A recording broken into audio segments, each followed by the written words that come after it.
quels aspects du monde moderne et de sa crise se sont réellement révélés dans la crise de l'éducation? Ou en d'autres termes, pour quelles raisons a-t-on pu, pendant des années, parler et agir en contradiction si flagrante avec le bon sens? Et deuxièmement, quelles leçons pouvons-nous tirer de cette crise quant à l'essence de l'éducation?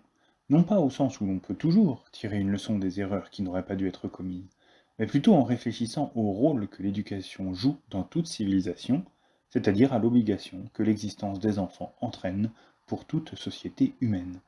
Nous commencerons par la deuxième question. Une crise de l'éducation susciterait en tout temps de graves problèmes, même si elle n'était pas, comme dans le cas présent, le reflet d'une crise beaucoup plus générale et de l'instabilité de la société moderne. Car l'éducation est une des activités les plus élémentaires et les plus nécessaires de la société humaine, laquelle ne saurait jamais rester telle qu'elle est, mais se renouvelle sans cesse par la naissance, par l'arrivée de nouveaux êtres humains. En outre, ces nouveaux venus n'ont pas atteint leur maturité, mais sont encore en devenir. Ainsi, l'enfant, objet de l'éducation, se présente à l'éducateur sous un double aspect. Il est nouveau dans un monde qui lui est étranger, et il est en devenir. Il est un nouvel être humain, et il est en train de devenir un être humain. Ce double aspect ne va absolument pas de soi, et ne s'applique pas aux formes animales de vie. Il correspond à un double mode de relation, d'une part la relation au monde, et d'autre part la relation à la vie. L'enfant partage cet état de devenir avec tous les êtres vivants, si l'on considère la vie dans son évolution. L'enfant est un être humain en devenir, tout comme le chaton est un chat en devenir. Mais l'enfant n'est nouveau que par rapport à un monde qui existait avant lui, qui continuera après sa mort, et dans lequel il doit passer sa vie. Si l'enfant n'était pas un nouveau venu dans ce monde des hommes, mais seulement une créature vivante pas encore achevée, l'éducation ne serait qu'une des fonctions de la vie et n'aurait pas d'autre but que d'assurer la subsistance et d'apprendre à se débrouiller dans la vie, ce que tous les animaux font pour leurs petits. Cependant, avec la conception et la naissance, les parents n'ont pas seulement donné la vie à leurs enfants, ils les ont en même temps introduits dans un monde. En les éduquant, ils assument la responsabilité de la vie et du développement de l'enfant, mais aussi celle de la continuité du monde. Ces deux responsabilités ne coïncident aucunement et peuvent même entrer en conflit. En un certain sens, cette responsabilité du développement de l'enfant va contre le monde. L'enfant a besoin d'être tout particulièrement protégé et soigné pour éviter que le monde puisse le détruire. Mais ce monde aussi a besoin d'une protection qui l'empêche d'être dévasté et détruit par la vague des nouveaux venus qui déferlent sur lui à chaque nouvelle génération.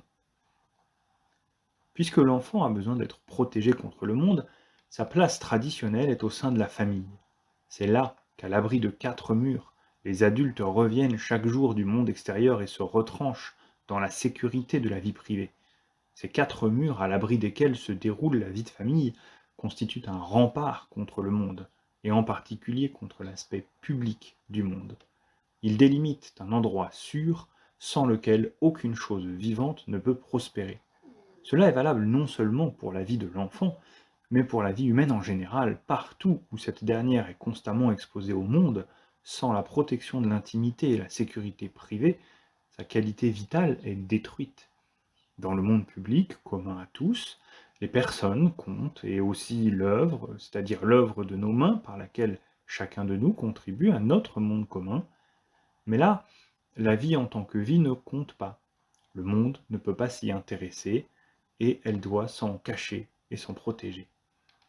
Toute vie, non seulement la vie végétative, émerge de l'obscurité et, si forte que soit sa tendance naturelle à se mettre en lumière, a néanmoins besoin de la sécurité de l'obscurité pour parvenir à la maturité. C'est peut-être ce qui explique que si souvent les enfants de parents célèbres tournent mal. La célébrité s'insinue entre les quatre murs, envahit le domaine privé, apportant avec elle, surtout dans les conditions actuelles, la lumière impitoyable du domaine public, qui vient inonder toute la vie privée de ceux-ci, si bien que les enfants ne disposent plus de l'abri sûr où ils peuvent grandir. Mais c'est exactement le même processus de destruction de l'espace vital qui advient partout où l'on tente de transformer les enfants eux-mêmes en une sorte de monde. Dans ces groupes homogènes, une vie publique d'un certain genre apparaît, Et indépendamment du fait que ce n'est pas une vraie vie publique, et que toute cette tentative est une espèce de fraude, le fait désastreux reste que des enfants, c'est-à-dire des êtres humains en devenir et non encore accomplis, sont ainsi obligés de s'exposer à la lumière de l'existence publique. Il est clair que, en essayant d'instaurer un monde propre aux enfants, l'éducation moderne détruit les conditions nécessaires de leur développement et de leur croissance. Il est pour le moins étrangement frappant que cette éducation fasse tant de mal à l'enfant, elle qui ne prétendait avoir d'autre but que de le servir, et qui rejetait les méthodes du passé comme ne tenant pas assez compte de sa nature profonde et de ses besoins. Le siècle de l'enfant, comme on peut s'en souvenir, devait émanciper l'enfant et le libérer des normes tirées du monde des adultes. Mais comment a-t-on pu négliger, ou simplement ne pas reconnaître, les conditions de vie les plus élémentaires nécessaires à la croissance et au développement de l'enfant? Comment a-t-on pu exposer l'enfant à ce qui, plus que toute autre chose, caractérise le monde adulte, c'est-à-dire la vie publique, alors que l'on venait de s'apercevoir que l'erreur de toutes les anciennes méthodes avait été de considérer l'enfant comme un petit adulte? La raison de cet étrange état de choses n'est en rien directement liée à l'éducation. Elle doit plutôt être cherchée dans les jugements et les préjugés sur la nature de la vie privée et du monde public et de leurs relations mutuelles, qui ont été caractéristiques de la société moderne depuis le début des temps modernes, et que les éducateurs acceptèrent lorsqu'ils décidèrent enfin, et relativement tard, à moderniser l'éducation comme des évidences, sans se rendre compte des conséquences qu'ils auraient nécessairement sur la vie des enfants. Sans qu'il y ait là rien d'évident, la particularité de la société moderne est de considérer la vie, c'est-à-dire la vie terrestre de l'individu aussi bien que celle de la famille, comme le plus grand des biens. Et c'est pour cette raison qu'à la différence de tous les siècles précédents, la société moderne a affranchi cette vie, ainsi que toutes les activités qui la préservent et l'enrichissent du secret de l'intimité pour l'exposer à la lumière du monde public. C'est la véritable signification de l'émancipation des femmes et des travailleurs, non comme personnes, certes, mais dans la mesure où ils remplissent une fonction nécessaire dans le processus vital de la société. Les derniers à être touchés par ce processus d'émancipation furent les enfants, et ce qui, justement, pour les femmes et les travailleurs, avait signifié une véritable libération, car ce n'étaient pas seulement des femmes et des travailleurs, mais aussi des personnes, qui pouvaient donc prétendre légitimement accéder au monde public, c'est-à-dire avaient le droit de regard sur lui, et de s'y faire voir, d'y parler et d'y être entendus, fut un abandon et une trahison dans le cas des enfants, qui sont encore au stade où le simple fait de vivre et de grandir a plus d'importance que le facteur de la personnalité. Plus la société moderne supprime la différence entre ce qui est privé et ce qui est public, entre ce qui ne peut s'épanouir qu'à l'ombre et ce qui demande à être montré à tous dans la pleine lumière du monde public, autrement dit, plus la société intercale entre le public et le privé une sphère sociale, où le privé est rendu public et vice-versa, plus elle rend les choses difficiles à ces enfants qui, par nature, ont besoin d'un abri sûr pour grandir sans être dérangés. Si grave que puisse être ce non-respect des conditions de la croissance vitale, il est sûr qu'il a été tout à fait involontaire. Tous les efforts de l'éducation moderne se sont concentrés sur le bien-être de l'enfant. C'est un fait, bien sûr, même si les efforts qui ont été faits n'ont pas toujours réussi à promouvoir le bien-être de l'enfant de la manière espérée. La situation est entièrement différente quand l'éducation ne s'adresse plus à l'enfant, mais aux jeunes, aux nouveaux venus, à l'étranger, à celui qui est né dans un monde déjà existant qu'il ne connaît pas. Ce sont les écoles qui sont d'abord, mais non exclusivement, responsables de cela. Elles ont à enseigner et à faire apprendre. L'échec en ce domaine est aujourd'hui en Amérique le problème le plus urgent. Que trouve-t-on au fond de ce problème? Normalement, c'est à l'école que l'enfant fait sa première entrée dans le monde. Or, l'école n'est en aucune façon le monde et ne doit pas se donner pour tel.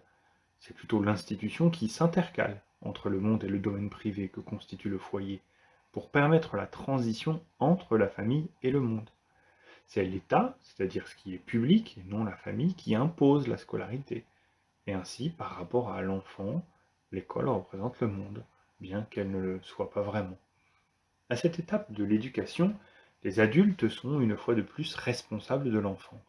Mais leur responsabilité n'est plus tant de veiller à ce qu'il grandisse dans de bonnes conditions, que d'assurer ce qu'en général on appelle le libre épanouissement de ses qualités et de ses dons caractéristiques. D'un point de vue général et essentiel, c'est cela qui est la qualité unique qui distingue chaque être humain des autres, et qui fait qu'il n'est pas seulement un étranger pour le monde, mais quelque chose qui n'a jamais existé auparavant.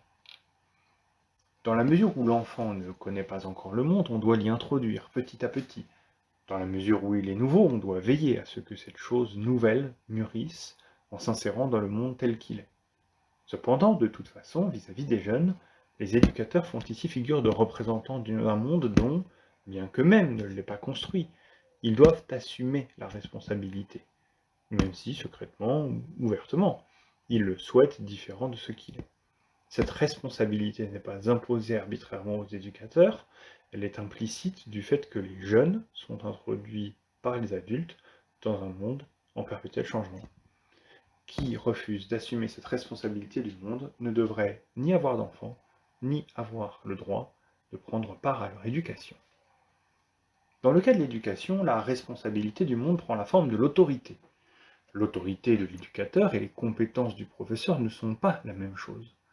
Quoiqu'il n'y ait pas d'autorité sans une certaine compétence, celle-ci, si élevée soit-elle, ne saurait jamais engendrer d'elle-même l'autorité.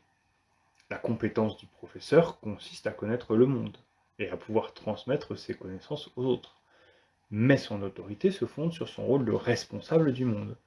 Vis-à-vis de l'enfant, c'est un peu comme s'il était un représentant de tous les adultes qui lui signalerait les choses en lui disant « Voici notre monde ». Or, nous savons tous ce qu'il en est aujourd'hui de l'autorité. Quelle que soit l'attitude de chacun envers ce problème, il est évident que l'autorité ne joue plus aucun rôle dans la vie publique et politique, ou du moins ne joue qu'un rôle largement contesté, car la violence et la terreur des pays totalitaires n'ont bien sûr rien à voir avec l'autorité. Cela cependant veut au fond simplement dire qu'on ne veut plus demander à personne de prendre, ni confier à personne aucune responsabilité, car partout où a existé une véritable autorité, elle était liée à la responsabilité de la marche du monde. Si l'on retire l'autorité de la vie politique et publique, cela peut vouloir dire que désormais la responsabilité de la marche du monde est demandée à chacun. Mais cela peut aussi vouloir dire qu'on est en train de désavouer, consciemment ou non, les exigences du monde et son besoin d'ordre. On est en train de rejeter toute responsabilité pour le monde, celle de donner des ordres comme celle d'y obéir. Dans la disparition moderne de l'autorité, il n'y a pas de doute que ces deux intentions jouent chacune un rôle et qu'elles ont souvent travaillé simultanément et inextricablement. Dans le cas de l'éducation, au contraire, une telle ambiguïté en ce qui concerne l'actuelle disparition de l'autorité n'est pas possible. Les enfants ne peuvent pas rejeter l'autorité des éducateurs comme s'ils se trouvaient opprimés par une majorité composée d'adultes, même si les méthodes modernes d'éducation ont effectivement essayé de mettre en pratique cette absurdité qui consiste à traiter les enfants comme une minorité opprimée qui a besoin de se libérer. L'autorité a été abolie par les adultes, et cela ne peut signifier qu'une chose, que les adultes refusent d'assumer la responsabilité du monde dans lequel ils ont placé les enfants. Il existe bien sûr un lien entre la disparition de l'autorité dans la vie publique et politique et sa disparition dans les domaines privés et pré-politiques de la famille et de l'école. Plus la méfiance envers l'autorité devient systématique dans la sphère publique, plus il devient naturellement probable que la sphère privée en soit affectée. À cela s'ajoute le fait, et c'est probablement le point décisif, que depuis des temps immémoriaux, notre tradition de pensée politique nous a habitués à considérer l'autorité des parents sur les enfants, des professeurs sur les élèves, comme le modèle qui permet de comprendre l'autorité politique. C'est justement ce modèle que l'on trouve déjà chez Platon et Aristote, qui rend si extraordinairement ambigu le concept d'autorité en politique. Il se fonde d'abord sur une supériorité absolue, telle qu'il ne peut jamais en exister parmi les adultes, et qui, du point de vue de la dignité humaine, ne doit jamais exister. En second lieu, suivant le modèle de la petite enfance, il se fonde sur une supériorité purement temporaire, et par suite se contredit lui-même, si on l'applique à des relations qui, par nature, ne sont pas temporaires, telles que les relations de gouvernés à gouvernants. Ainsi, la nature du sujet, c'est-à-dire à la fois la nature de la crise actuelle de l'autorité et la nature de notre pensée politique traditionnelle, implique que la disparition de l'autorité qui se manifesta d'abord dans le domaine politique s'achève dans le domaine privé. Et ce n'est pas un hasard si l'endroit où l'autorité politique a d'abord été ébranlée, à savoir l'Amérique, est aussi celui où la crise actuelle de l'éducation se fait le plus fortement sentir. En fait, cette disparition générale de l'autorité ne pouvait guère se manifester de façon plus radicale qu'en s'introduisant dans la sphère pré-politique, où l'autorité semblait prescrite par la nature elle-même, indépendamment de tous les changements historiques et de toutes les conditions politiques. Par ailleurs, l'homme moderne ne pouvait exprimer plus clairement son mécontentement envers le monde et son dégoût pour les choses telles qu'elles sont, qu'en refusant d'en assumer la responsabilité pour ses enfants. C'est comme si chaque jour les parents disaient: En ce monde, même nous ne sommes pas en sécurité chez nous. Comment s'y mouvoir, que savoir, quel bagage acquérir, sont pour nous aussi des mystères. Vous devez essayer de faire de votre mieux pour vous en tirer. De toute façon, vous n'avez pas de compte à nous demander. Nous sommes innocents. Nous nous lavons les mains de votre sort.